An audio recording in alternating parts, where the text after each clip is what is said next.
Okay. Hey Arrows, I'm Kashan and you are watching The Book Archer. Today I'm bringing you guys a book review, which I haven't done a book review in a while, but I have quite a few coming. I'm reviewing Red Queen by Victoria Aveyard. Now this is Victoria Aveyard's debut novel, and this book has been getting a ton of buzz on BookTube and in the book community in general. It just was released in February last month, and I just had to see what all the hype was about myself, so let's go ahead and get into this review. Now this is a non-spoiler review. There will not be any spoilers in this entire review, so feel free to keep on watching. Red Queen is about this girl named Mare. She's the main character and she is a red blood. Now if you are a red blood, you're just a regular average human, but they live in a world where they have these things called silver bloods, and if you have silver blood, then you are like the X-Men, the superpowers, you have special gifts. And in this society, all of the silver bloods are the elite, and the red bloods are in like a lower class. They live in the slums, they don't live in nice cities. But Mare, our red blood lead female heroine, finds out that she has an ability, and basically everything in her life changes from that point on. Let's go ahead and talk about the plot. The pacing of this book and the way the plot develops, I really enjoyed that aspect of it. It always kept you interested from the very beginning of the book. I think I read this book in one sitting. I can't remember. It's very easy read. It wasn't hard to get through, and it wasn't hard to really understand where the story was going or anything like that. So Victoria did a great job at executing that. As far as the twists and turns, there were a lot of twists and turns throughout the book that kept you interested. The only thing is a lot of the twists and turns were predictable, which me personally, that didn't bother me because I can feel like I can always guess plot twists, but I know some people do not like when they can see a plot twist coming from a mile away. However, there were a few twists right at the end or towards the end that I did not see coming. The last 80 pages of this book are really the best parts of it. You can really see it setting up for a great book too. If she wanted to leave you on a cliffhanger and keep you interested, she definitely succeeded at doing that. I really enjoyed the aspect of seeing both the Red Blood Society and the Silver Blood Society because both of those were interesting. I actually really enjoyed the Silver Bloods perspective. It was just something that was just interesting to watch about their society, like the different elements that you got to see. I really enjoyed that, especially them practicing using their powers, how they maintain their powers and stuff like that. I really liked seeing those aspects.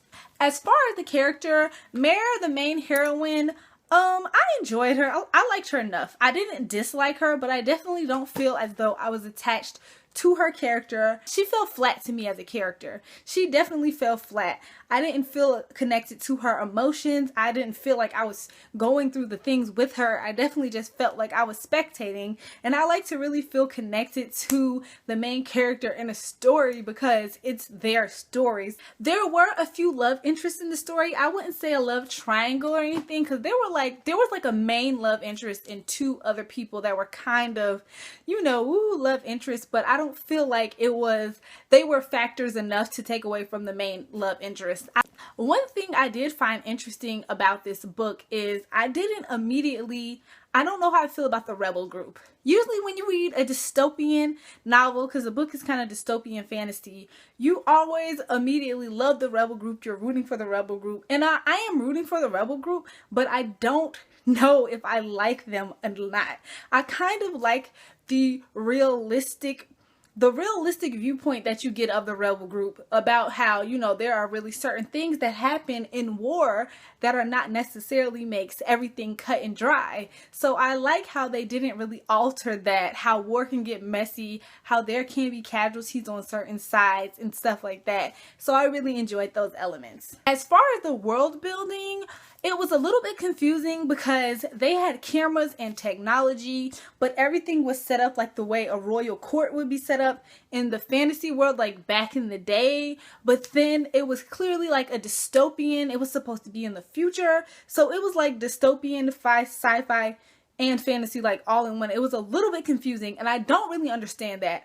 I have heard that in interviews, Victoria Aveyard says that the world building is a lot more better explained in the second book, so hopefully that will be the case, but I definitely was a little bit confused by the world building. Other problems that I have with the book, the main number one problem, which I feel like a lot of people have been saying this, is it's not something you haven't read before. It's very cliche.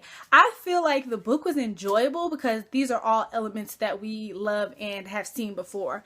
Like, it's like, oh, I like dystopian. I like fantasy. I like a main female lead to root for. You know, I like princes.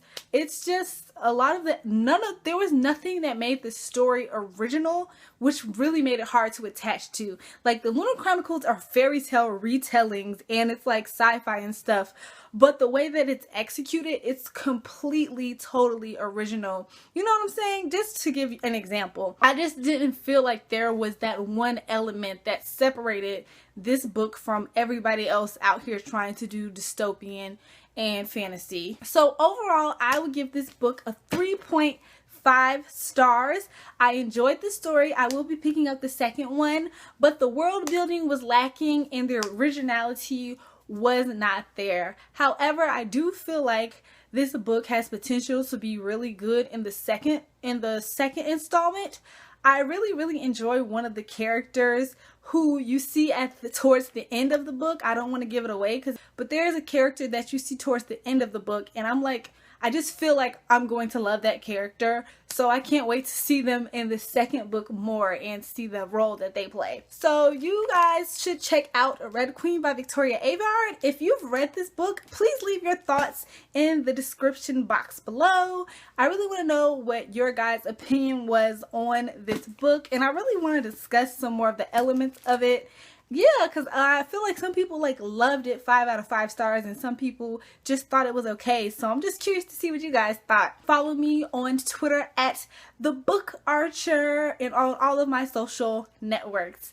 Alright, bye guys! Have a new video coming soon.